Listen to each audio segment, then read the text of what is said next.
Politics, religion.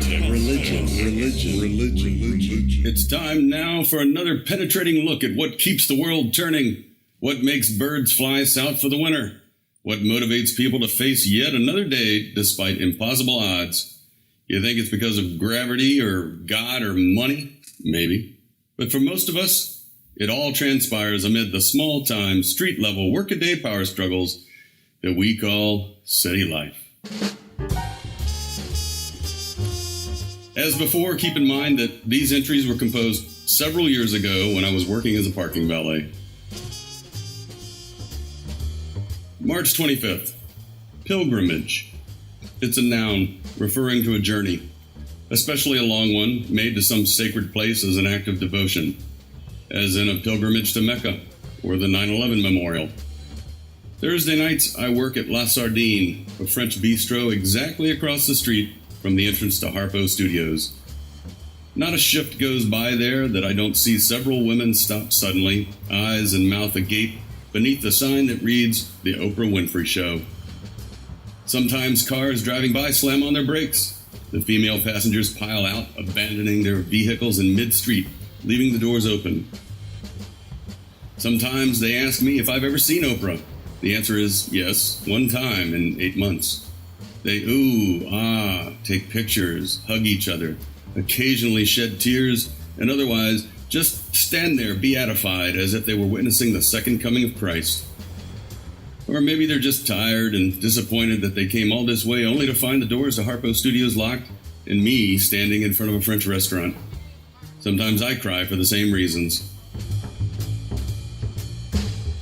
March 19th. Friday nights, I park cars at Zapatista in the Lincoln Park neighborhood of Chicago, at Clark just north of Fullerton. 2 homeless men serve as regular companions for me on this shift. They sit on a pair of milk crates across the street from me, bickering endlessly like an old married couple. Reminds me of scenes from Midnight Cowboy. What'd you say about my mom? I said your mother wouldn't put up with your shit. That's an insult to you, not your mother, you dumb cowboy. You better run, you runny little rat bastard. Get out of here. I'll gut you like a Christmas hog. And so on. Kinda makes me homesick. April 5th. Earlier today, a few blocks from my home in the Andersonville neighborhood of Chicago, I heard a single bird whistling loudly in long tones with occasional trills. Where is the girl of my dreams? Could you be the lucky one tonight? I stopped, looked up, and spotted him at the top of a bare tree. I listened for a while before calling out, "Hey, you're a noisy one, aren't you?" He stopped suddenly, eyeing me carefully. Then, in nasty, deep-throated chirps, he exclaimed, Hey, bud, move along. You're cutting into my action. March 1st. Heard the first spring geese tonight, droning like a shofar. They must be Jewish.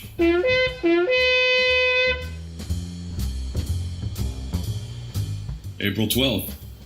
On either side of the entrance to the ever-popular Flo and Santos at 13th and Wabash, the same 2 lonely bicycles remain chained as they have since last summer to the same 2 parking signposts. One is a girl's pink Schwinn, the other a boy's mountain bike. They typically lean against the posts to which they are bound. Every so often, the wind topples them. They lie there neglected unless I pick them up. I've never seen anyone else care for them in any way. When they are prone, their wheels tend to protrude over the edge of the curb, from whence they have no protection against big bully parking cars that knock into them. I want to beat up those cars. Hey, show some respect. These are valuable pieces of machinery. They live here. You're just visiting. Over the winter, the bikes disappeared under the snowbanks that lined all of Chicago's streets for several weeks. But when the snow melted, there they were, 2 rusting remnants of childish dreams. Not much worse than they had been, preserved like frozen mountain men.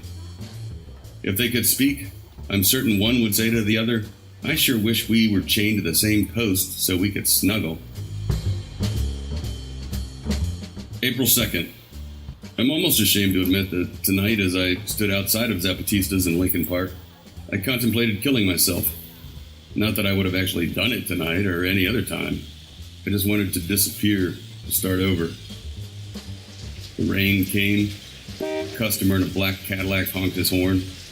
My grandfather bought a Cadillac in the 60s, as soon as he could afford one. It was his first luxury car.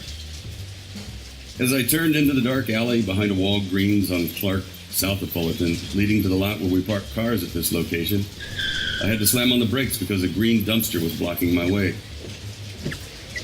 Through the windshield wipers beating fast, at the other end of the headlights, someone had written on the dumpster in big white letters, "Forgive yourself."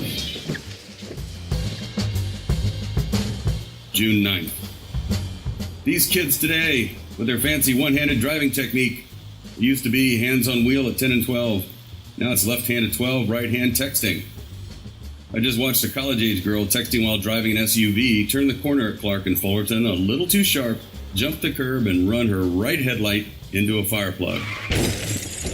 Not quite hard enough to set off the airbag, but hard enough to knock the phone out of her hand. Heavens! Fortunately, she was wearing a seatbelt. She remained in the car for a few seconds, a bit stunned. Then she sheepishly got out of the vehicle, walked once around the car, ignoring people who were fussing over her to make sure she was okay. She stood, contemplating the damage for a brief moment, then got back into the SUV, backed up and drove off, with only one light working, of course. No doubt she told her daddy that she had no idea how the damage happened, that it must have happened in a parking garage or something while she was shopping.